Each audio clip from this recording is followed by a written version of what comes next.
अपनी राय है, पर इस मुद्दे पर हमने रिसर्च की है। उसके मुताबिक जीएसटी के एक दाव से चीन का व्यापार भारत में चारों खाने चित्त हो जाएगा। भाई आप कहेंगे चीन और जीएसटी का क्या रिश्ता है? जीएसटी घरेलू टैक्स है और चीन से आने वाला सामान विदेशी। आप सही हैं, पर मेक इन इंडिया टैक्स चीन के सस्ते सामान से बर्बाद हो रहे भारतीय व्यापारियों को आबाद कर देगा। हम समझाएंगे आपको यह भी कि कैसे होगा ये सब। जीएसटी आयकर से परेशान लोगों को भी राहत दे सकता है। जी हां, संभव है, हो सकता है कि भविष्य में जीएसटी की वजह से आयकर की दरें काफी कम हो जाएं, यानी कि टैक्स स्लैब बढ़ जाए। मुनाफाखोरी से होने वाली महंगाई को भी जीएसटी ठोक पीट कर ठीक कर ही देगा। जीएसटी अगर सही दिशा और तरीके से लागू हुआ तो ये देश के बुरे आर्थिक हालात और अनुशासन की घंटी बजा देगा। ये कालेधन की तिजोरियों में छिप जाने वाले पैसे को खदेड़ खदेड़ कर निकालेगा और राष्ट्र निर्माण में लगाएगा। तब देश कैसा दिखेगा, सपनों का भारत, यह भी हम आपको दिखाएंगे। हमारा मानना है कि जीएसटी राष्ट्र निर्माण का धन नागरिकों को लौटाएगा, स्वदेशी अर्थव्यवस्था और व्यापार को मजबूत करेगा। रिपोर्ट देखिए, सोचिए और समझिए, और अगर सहमत हो तो घंटी जरूर बजाइएगा। A moment comes which comes but rarely in history. 15 अगस्त 1947 की आधी रात संसद का सेंट्रल हॉल गवाह बना था देश को अंग्रेजों की गुलामी से मिली आजादी का। Long years ago, we made a tryst with destiny, and now the time comes when we shall redeem our pledge, not wholly or in full measure, but very substantially. At the stroke of the midnight hour, when the world sleeps, India will awake to life and freedom. 71 साल बाद देश की संसद आधी रात में अब गवाह बन रही है आम आदमी को आर्थिक अत्याचार से मिलने वाली आजादी की।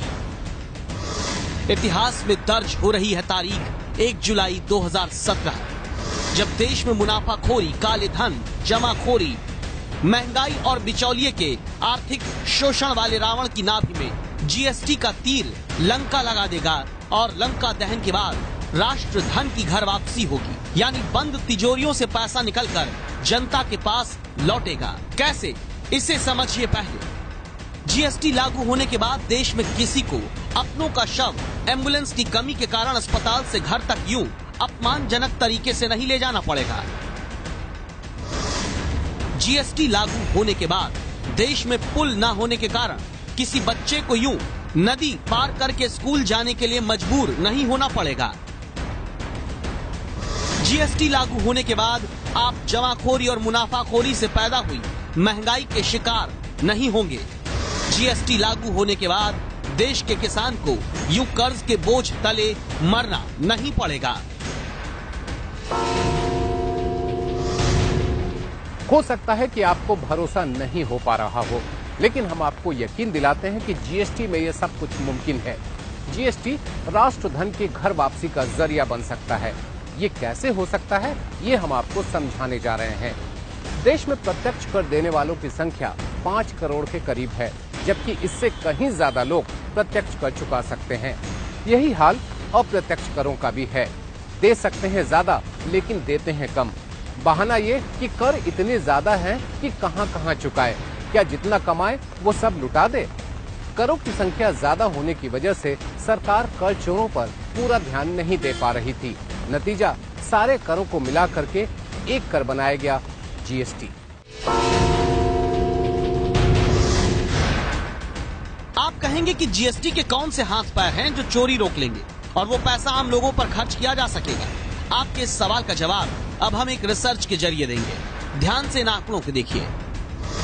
वित्त मंत्रालय के ही आंकड़ों के मुताबिक 2012 से सितंबर 2016 तक देश में सिर्फ 39,000 से ज्यादा कॉर्पोरेट हाउसेज ने 1,44,000 करोड़ का टैक्स चुरा कर अपने पास बचा लिया। जीएसटी लागू होने के बाद अब अप्रत्यक्ष कर छिपाना मुश्किल ही नहीं, नामुमकिन हो जाएगा। ऐसे में जैसे 5 साल में 1,44,000 करोड़ रुपए अप्रत्यक्ष कर से चोरी हुआ, वो आगे नहीं हो पाएगा। अब समझिए, यही राष्ट्र धन यानी जनता का पैसा जब वापस जनता के हित में सरकार के पास पहुंचेगा तो क्या क्या हो सकता है। 9 करोड़ 62 लाख तो शौचालय बन सकते हैं। देश में 1-2 नहीं, पूरे 175 एम्स जैसे अस्पताल बन सकते हैं। देश में कृषि का बजट 3 गुना किया जा सकता है, यानी किसानों को खुदकुशी करने से रोका जा सकता है। देश का स्वास्थ्य बजट 3 गुना बढ़ाया जा सकता है। साफ पानी और स्वच्छता का बजट 5 गुना बढ़ाकर जनता को फायदा पहुंचाया जा सकता है।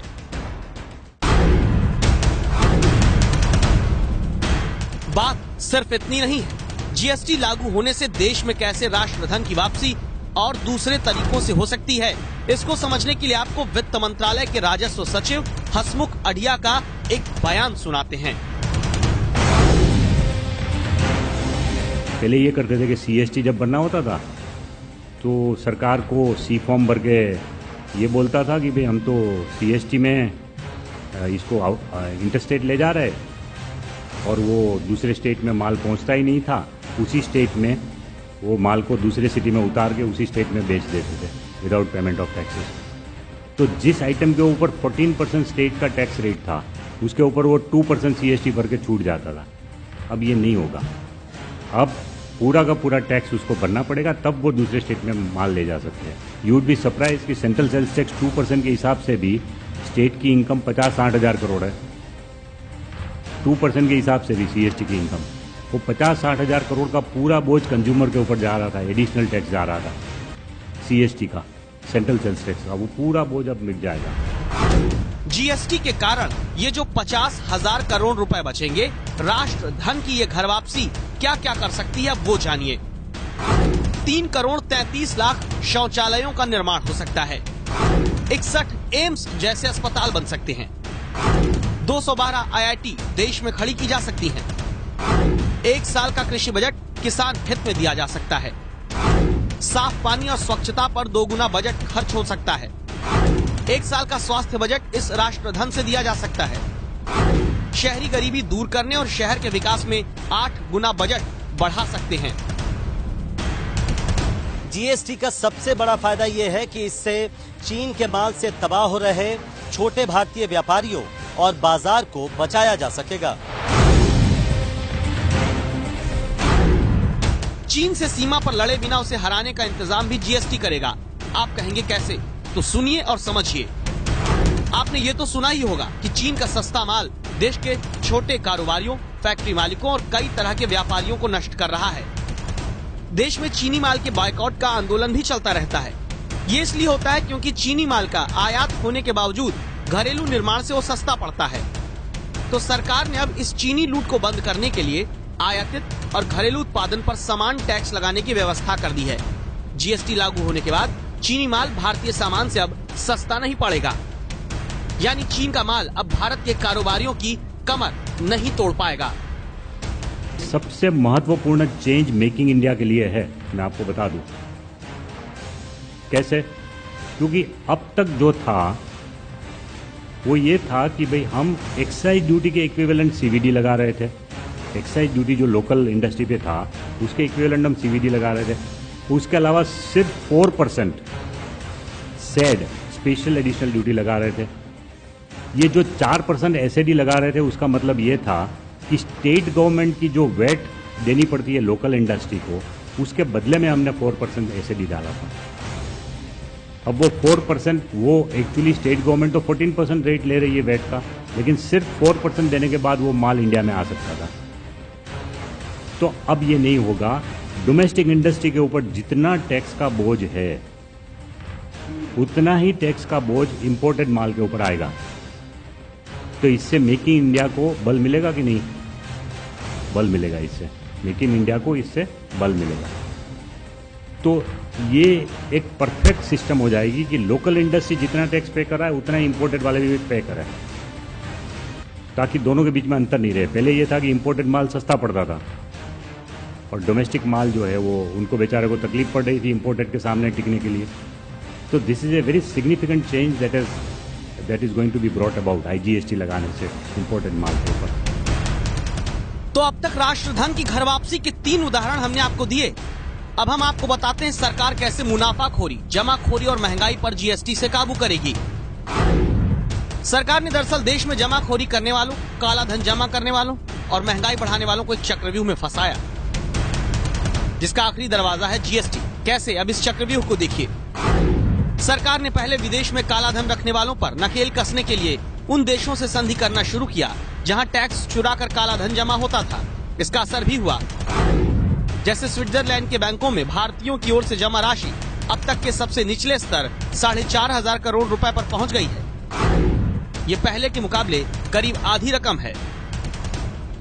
एक डर तो समाज में बैठना शुरू हुआ है कि अनऑथराइज कैश में डील करना ये अपने आप में खतरनाक है, जो ब्लैक मनी के खिलाफ स्टेप्स उठाए गए। विदेश में रखना और खतरनाक है, क्योंकि आज तो पूरी दुनिया में कोऑपरेशन भी शुरू हो गई। अब स्विट्जरलैंड के साथ भी ट्रीटी हुई, बाकी जितने कई टैक्स हेवंस ने भी अब उसमें समझौता कर लिया कि आपको बतलाएंगे डिटेल। इसके बाद सरकार ने काले धन पर करारी चोट नोटबंदी से की, जिससे सारा कैश अब रिकॉर्ड में है।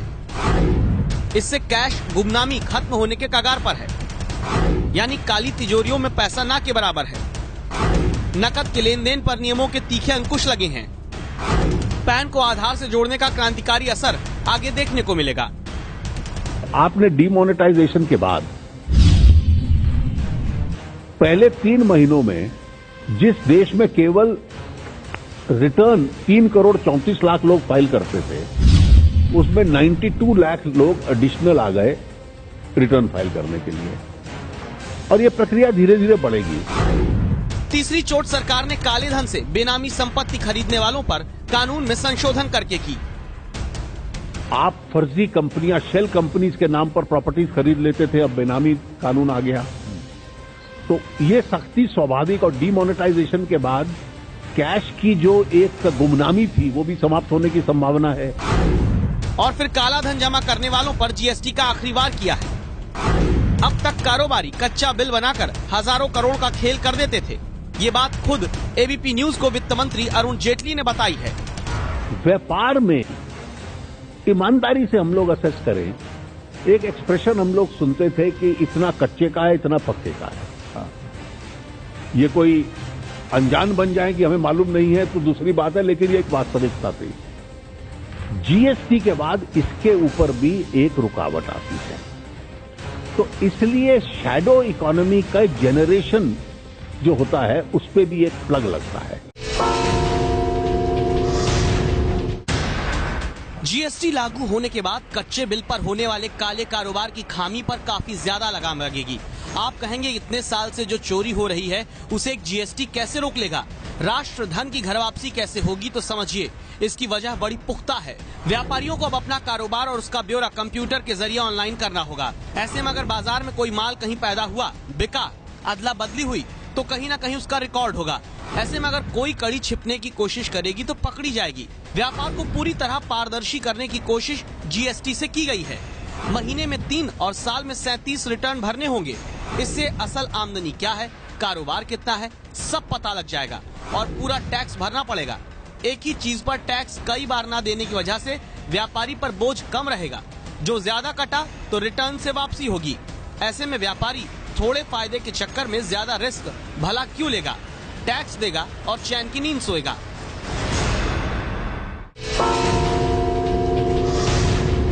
विक्रेता अगर अपना आइटम परचेज करके उसको सेल नहीं दिखाता तो उसको रिफ्लेक्ट हो जाएगा कि उसने ये आइटम खरीदा था पर सेल नहीं किया। तो कोई भी गवर्नमेंट अथॉरिटी या उसका विजिलेंस करने वाला आराम से चेक कर सकता है कि इस पर्सन ने, इस विक्रेता ने किस पर्सन से माल खरीदा, कहाँ बेचा।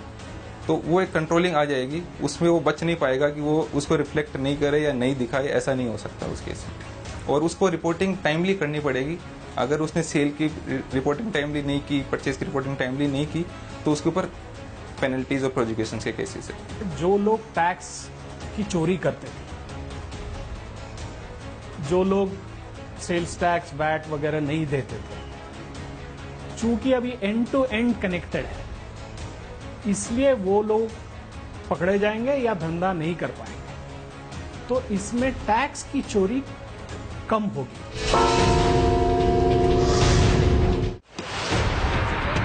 जीएसटी से राष्ट्रधन की घर वापसी होगी तो आयकर देने वालों को भी राहत मिल सकती है। आप कहेंगे ये कैसे होगा? तो वो समझिए। अभी व्यापार और कारोबार में अप्रत्यक्ष कर की चोरी की वजह से देश की बड़ी आबादी की असली आय पता ही नहीं चलती। इससे ना तो व्यापार कर मिलता है, ना ही आयकर। पर जब जीएसटी के दायरे में ऐसे भगोड़े लोग आएंगे तो उनकी आय भी पता चलेगी और उन्हें आयकर भी देना होगा। जब आयकर देने वालों की तादाद बढ़ेगी तो सरकार इनकम टैक्स की दर घटा सकती है। भरोसा ना हो तो सरकार के वित्त मंत्री और दूसरे वरिष्ठ मंत्री से खुद सुनिए।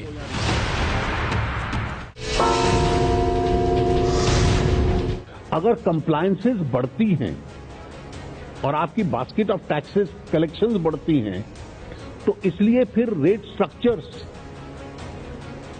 के और रीजनेबल होने की उम्मीद भी हो सकती है।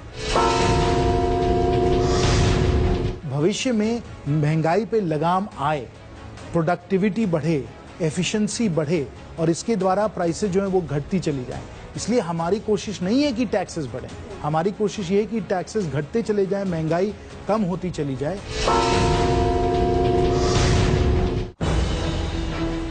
सरकार का दावा तो ये भी है कि कुछ वक्त गुजरने के बाद जीएसटी से बाजार में बड़े पैमाने पर नौकरियां भी आएंगी। ऐसे में एक जीएसटी से जब इतने शिकार हो सकते हैं तो इसके विरोध में उतरे लोगों का तर्क समझ में नहीं आता। एक बात और कि जीएसटी के मौजूदा राजनीतिक विरोधियों ने ही जीएसटी की नींव डाली है, यानी कांग्रेस और वाम दल।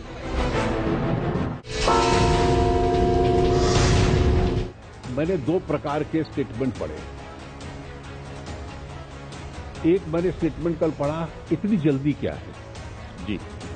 15 साल तो चर्चा करते हुए हो गए, फिर पूछ रहे हो इतनी जल्दी क्या है। दूसरा, ये तर्क जब दिया मेरे सीपीएम के मित्र सीताराम जी ने कि इतनी जल्दी क्या है, तो जो संविधान संशोधन पारित किया तो 7 साल पहले सीपीएम के असीम दास गुप्ता मेरे पास आए कि उन्होंने कहा कि इसको सपोर्ट करना, इसका ये लाभ होता है। मैंने पहली बार उनसे समझा था। अब जीएसटी के विरोध को हम आपको एक वीडियो के माध्यम से समझाना चाहते हैं। ये कोच्चि में शुरू हुई मेट्रो सेवा के स्टेशन का वीडियो है। स्वचालित सीढ़ियों की नई व्यवस्था में लोगों को नीचे लाने वाली सीढ़ियों और ऊपर ले जाने वाली सीढ़ियों का अंतर पता नहीं चल रहा। ऐसे में उनकी कोशिश बेकार हो रही है और चोट लगने का खतरा भी है। पर उम्मीद है कि जीएसटी के विरोधियों को जल्द ये बुनियादी चूक समझ में आ जाएगी।